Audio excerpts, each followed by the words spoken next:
Então, hoje é a nossa primeira aula de introdução ao Ashtanga Yoga, que é, propriamente dito, a prática da meditação segundo Patanjali, que é dividida em 8 passos ou 8 membros. Então, hoje a gente vai começar com o Bhairanga Yoga. Bhairanga Yoga são os primeiros membros desse Ashtanga Yoga, que é a prática externa. Na nossa próxima aula, a gente vai abordar a prática interna. Então, hoje a gente vai falar de Yama, Niyama, Asana e Pranayama nessa introdução, ok? Muito bom. Então, prática do Yoga. A gente tem que lembrar que, embora isso seja muito pouco conhecido, ou embora isso seja muito pouco difundido aqui no Ocidente, que yoga, quando a gente fala de yoga nos termos do Patanjali, nós estamos falando de meditação. Nós não estamos falando de outra coisa. Nós estamos falando de meditação. Quando a gente fala de Patanjali, quando a gente fala de Patanjali Yoga, o Yoga de Patanjali, Yoga Sutra, estamos nos referindo à meditação. E ele chamou isso de yoga. Ok? Muito bem. Então, olha só. No início do Yoga Sutra, no segundo versículo do primeiro capítulo, o Patanjali fala: Yoga é o controle das atividades da mente. Yoga Chitta Vritti Nirodha. Certo? Então, o que são essas atividades? O yoga é o controle das atividades da mente. Ele não está falando que é a cessação. Ele não está falando que você vai acabar com as atividades da mente. Ele está falando que você vai controlar as atividades da mente. A palavra controle é nirodha.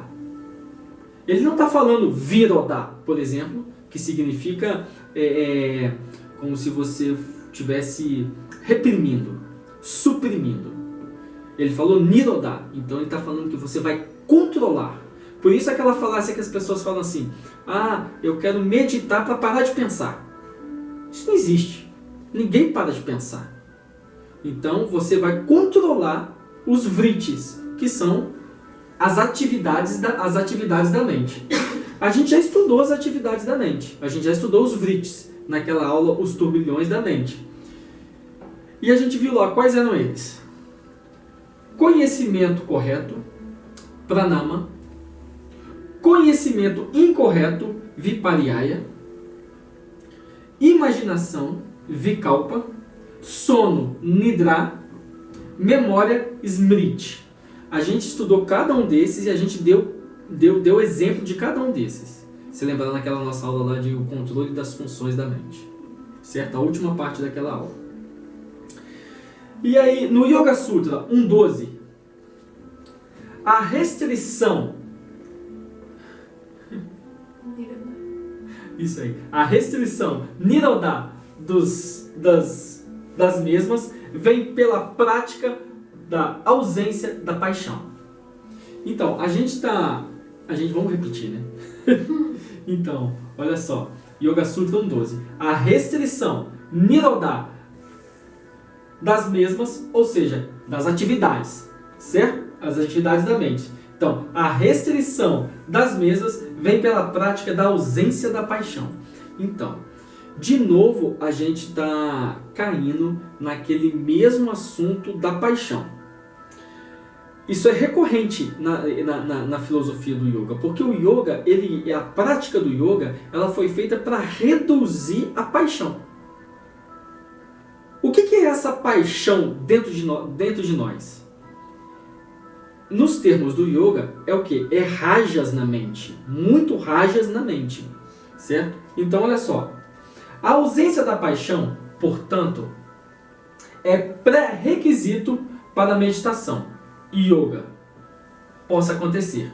Ou seja, a meditação só acontece, o yoga só se realiza na ausência total da paixão. A ausência da paixão e apatia, ou seja, rajas e tamas, leva o controle da mente, que produz sattva, que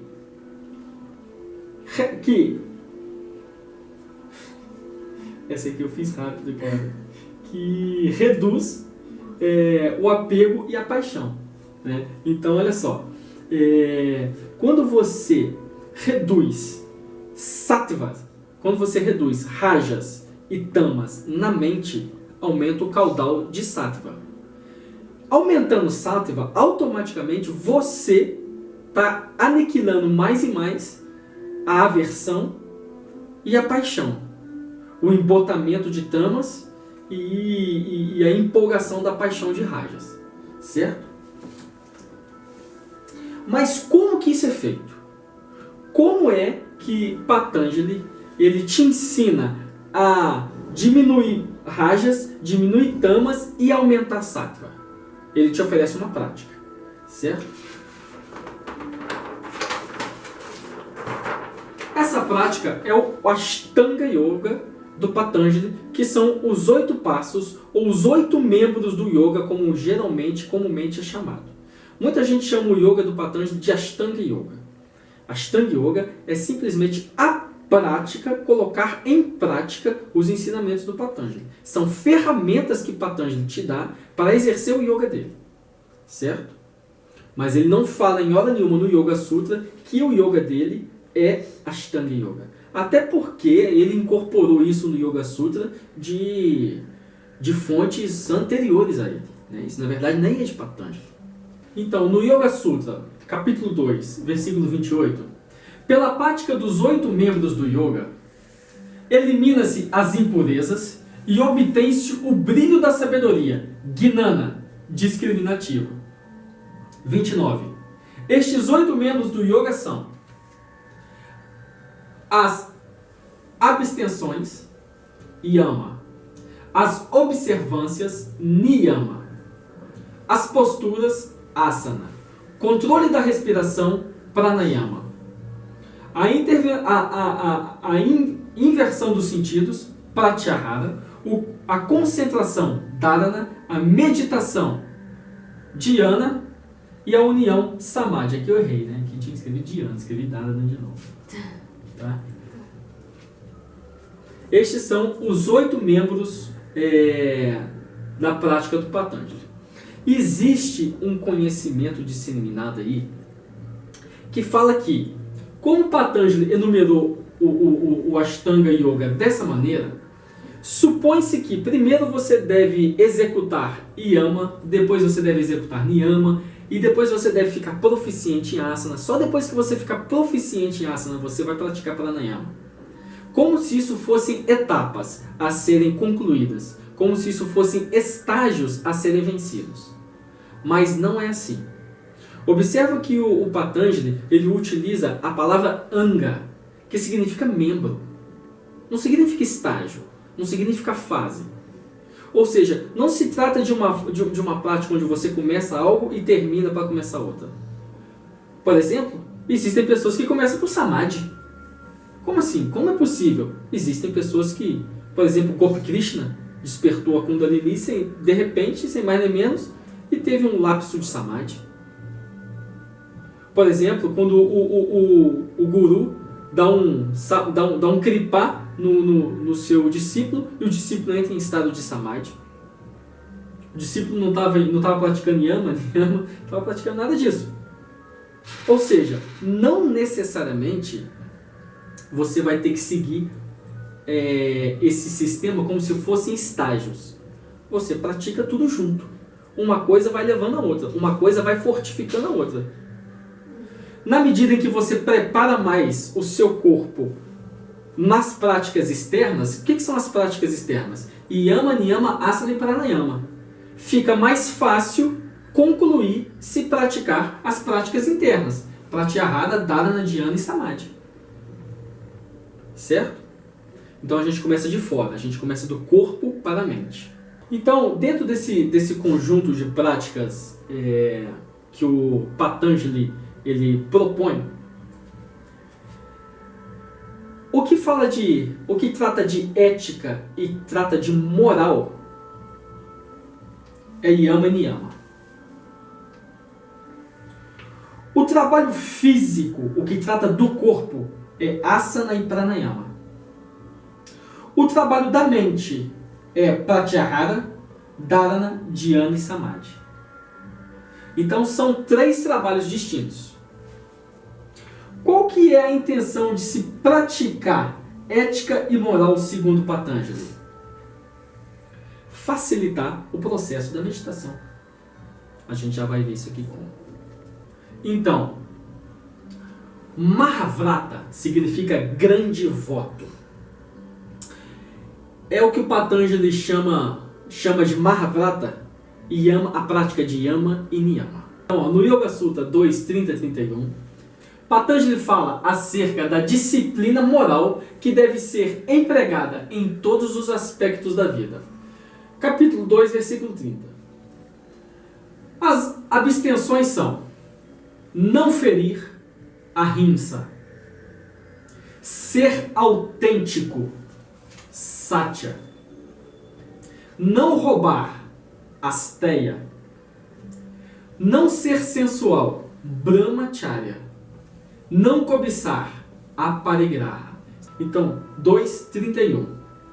Este é o grande voto que se aplica a todos os seres, sem distinção de nascimento, lugar, tempo ou circunstância. Então, mas isso tem um mistério, né? Quando você está executando todas essas abstenções, por que a gente chama de abstenções? Porque você está deixando de fazer alguma coisa, certo? Não ferir, não ser autêntico, não roubar, não ser sensual, não cobiçar. Então, o que acontece? Você, quando está deixando de praticar esses impulsos, ou de dar vazão a esses impulsos, qual é a sua intenção? Da onde que isso vem? Isso vem de rajas. A gente tem a intenção de ferir as pessoas porque a nossa mente é rajásica. A gente mente para as pessoas, nós somos falsos porque a nossa mente é rajásica. Nós roubamos, nós cobiçamos o que é do outro porque a nossa mente é rajásica. Nós somos sensuais porque nossa mente é rajásica.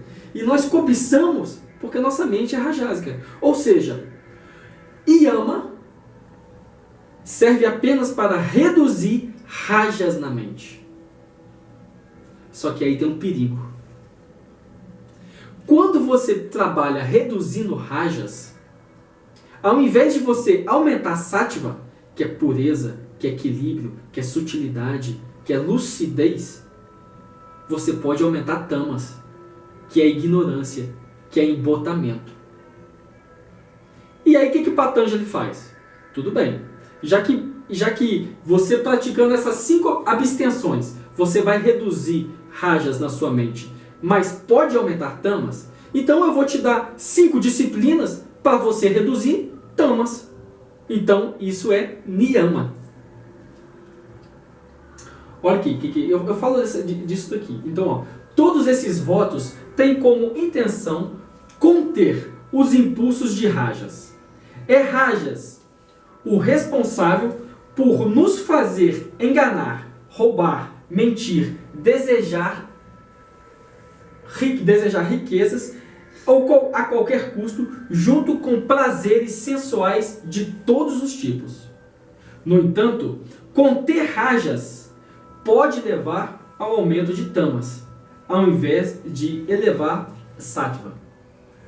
A eliminação da violência interior pode levar à apatia, inércia, confusão, depressão, tristeza e embotamento. Para evitar isso, coloca-se em prática niyama. Certo? Então, capítulo 2, versículo 32. E o que são as niyamas? Então, as observâncias. Purificação, shauka. Contentamento, santosha. Ascese, tapa. Estudo de si mesmo, swadhyaya. E entrega a Deus, entrega ao Senhor, ishvara pranidhana. Ou seja, quando você pratica yama, você está reduzindo rajas. Quando você pratica niyama, você está reduzindo tamas. Então a gente começa com yama em ahimsa, não ferir, certo? Esse termo, ahimsa, ele tem sido traduzido também como não violência. Tradicionalmente, ensina-se que ahimsa significa não ferir qualquer ser, seja pelas palavras, pensamentos ou ações. Então, dentro desse conceito, que na Idade Média foi incluído dentro do movimento do yoga, através dos movimentos devocionais, essa questão de vincular o vegetarianismo à ahimsa, entendendo-se que matando qualquer tipo de animal para você comer, você está praticando a violência. Mas isso foi algo que colocaram dentro da tradição do yoga só na Idade Média. Antes não se tinha esse tipo de avaliação com relação à carne e à ahimsa dentro do yoga, certo? Autenticidade, satya, ou então veracidade. Então, assim, o conceito principal de satya é que os seus pensamentos, as suas palavras, as suas atitudes devem estar completamente em consonância um com o outro. Você não pode falar uma coisa e fazer outra.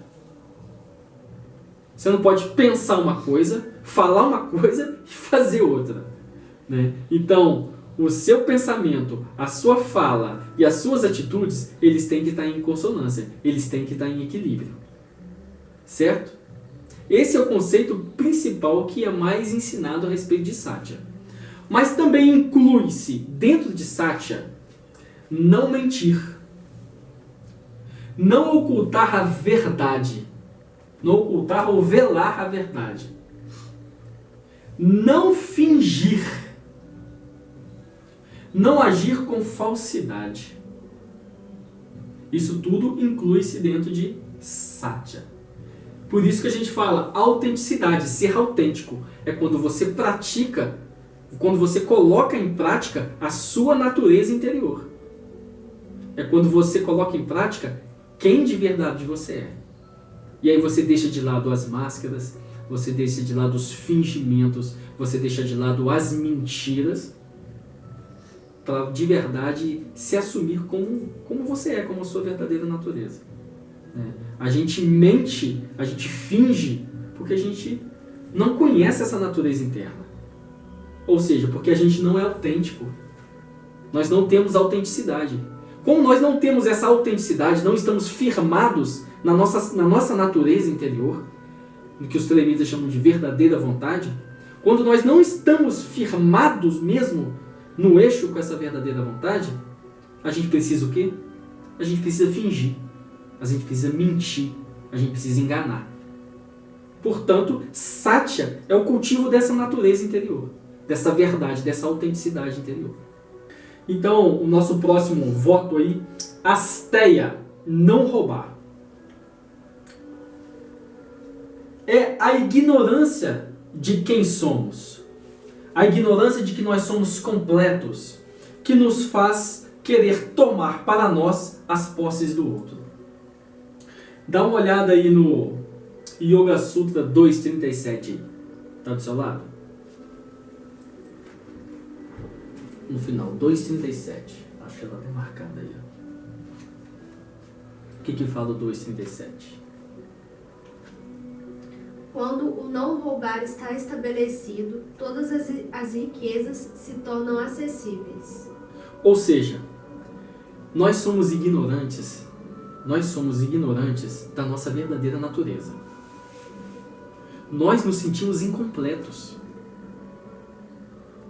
Como nós nos sentimos incompletos, porque a gente não se conhece, como nós nos sentimos incompletos, nasce o desejo de ter aquilo que o outro tem. na esperança de que, possuindo aquilo que o outro tem, eu estarei mais completo. Ou seja, quando você realmente estabelece asteia dentro de você, você passa o quê? A se sentir completo. Você passa a não querer do outro, a não precisar das coisas do outro para se organizar, para se sentir bem, porque você já é completo. Uma vez que você já é completo, todas as riquezas já te são entregues. Você já não precisa de mais nada. É por isso que o Yoga Sutra fala. Certo? Muito bem. Brahmacharya. Essa tem sido uma das palavras mais mal interpretadas dentro do escopo da filosofia do yoga no Ocidente. Então eu coloquei alguns tópicos.